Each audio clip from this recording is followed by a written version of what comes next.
Assalamualaikum warahmatullahi wabarakatuh. Kami dari kelompok 3 yang beranggotakan Mela Triwahyuni, Husnul Khotimah, dan Muhammad Farhan Mujahid. Di sini kami akan menjelaskan mengenai sumber hukum media pers di Indonesia, hak hukum dan kewajiban pers di Indonesia. Sumber hukum media pers di Indonesia dibagi menjadi 3. Yang pertama, sumber hukum fundamental. Yang dimaksud dengan sumber hukum fundamental adalah ketentuan-ketentuan hukum yang memuat materi tentang aspek-aspek mendasar dari suatu media yang bermuatan ideologis politis, seperti ketentuan mengenai hak asasi manusia, hak menyatakan pendapat, hak berkomunikasi, dan sebagainya.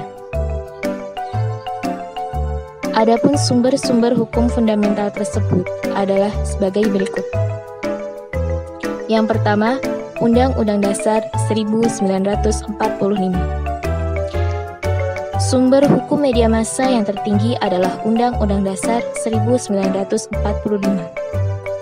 Undang-Undang Dasar 1945 menjadi landasan hukum tertinggi media massa di Indonesia. Maka berdasarkan Sidang Umum MPR RI tahun 2000 dan berdasarkan amandemen kedua, lahirlah pasal 28F Undang-Undang Dasar 1945. Pasal ini berbunyi, setiap orang berhak untuk berkomunikasi dan memperoleh informasi untuk mengembangkan pribadi dan lingkungan sosialnya, serta berhak untuk mencari, memperoleh, memiliki, menyimpan, mengolah, dan menyampaikan informasi dengan menggunakan segala jenis saluran yang tersedia. Sumber hukum yang kedua adalah TAP MPR RI nomor 17/MPR /1998 tentang hak asasi manusia. Yang ketiga, Undang-Undang nomor 39 tahun 1999 tentang hak asasi manusia. Yang keempat, Undang-Undang nomor 9 tahun 1998 tentang kemerdekaan menyampaikan pendapat di muka umum. Yang kelima, Deklarasi Umum tentang Hak Asasi Manusia atau General Declaration of Human Rights. Sumber hukum media pers di Indonesia yang kedua adalah sumber hukum fungsional. Sumber hukum fungsional adalah sumber hukum media massa yang berisi peraturan perundang-undangan yang mengatur atau menjabarkan penggunaan atau fungsi dari hukum media fundamental. Ketentuan ini berisi tentang teknis operasional media massa, yaitu dalam Undang-Undang Pers atau Undang-Undang Nomor 40 Tahun 1999. Dalam Undang-Undang Nomor 40 Tahun 1999 ini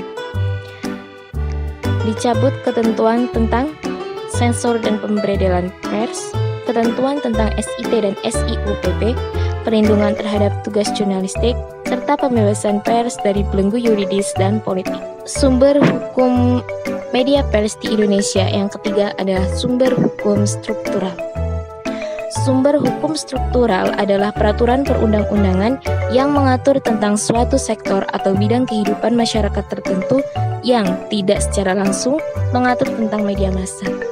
Namun peraturan hukum itu secara material berdampak bagi kehidupan media massa secara langsung atau tidak langsung.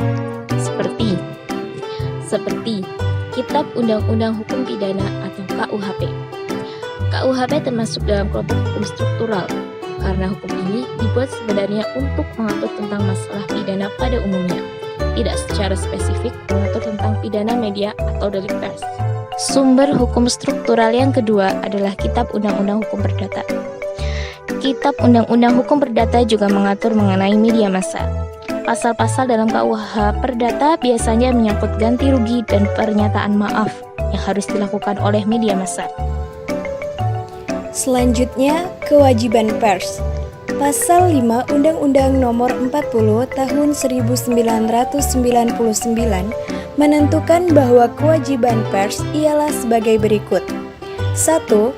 Pers nasional berkewajiban memberitakan peristiwa dan opini dengan menghormati norma-norma agama dan rasa kesusilaan masyarakat serta asas praduga tak bersalah. 2. Pers wajib melayani hak jawab. 3. Pers wajib melayani hak tolak. Dalam pasal 1/11 Undang-Undang Nomor 40/1999 menyatakan, hak jawab ialah hak seseorang atau sekelompok orang untuk memberikan tanggapan atau sanggahan terhadap pemberitahuan berupa fakta atau nama baiknya. Dalam pasal 1/10 Undang-Undang Pers mengatakan, hak tolak adalah hak wartawan karena profesinya untuk menolak, mengungkapkan nama dan identitas lainnya dari sumber berita yang harus dirahasiakannya. Dalam pasal 7 Kode Etik Jurnalistik menentukan, wartawan Indonesia memiliki hak tolak untuk melindungi narasumber yang tidak bersedia diketahui identitas maupun keberadaannya, menghargai ketentuan embargo, informasi latar belakang, dan off the record sesuai dengan kesepakatan.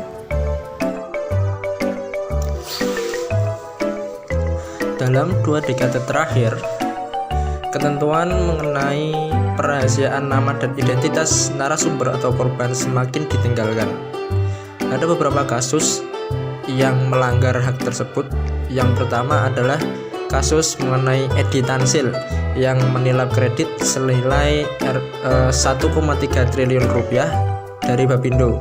Kemudian yang kedua ada Harnoko Dewantoro alias Oki yang dituduh membunuh seseorang di Amerika Serikat.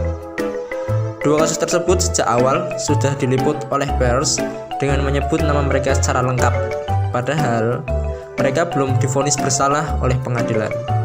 Atas hal ini kemudian muncullah dua pendapat mengenai penulisan nama lengkap dalam asas praduga tak bersalah. Yang pertama adalah menurut Ali Said berpendapat justru karena didasari oleh asas praduga tak bersalah, maka boleh ditulis nama lengkap bukan inisialnya.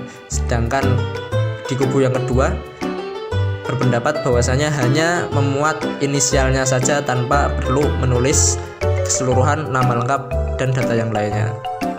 Sekian presentasi dari kelompok 3. Jika ada salah ucap mohon dimaafkan, jika ada kurangnya juga mohon dimaafkan. Billahi taufiq. Assalamualaikum warahmatullahi wabarakatuh.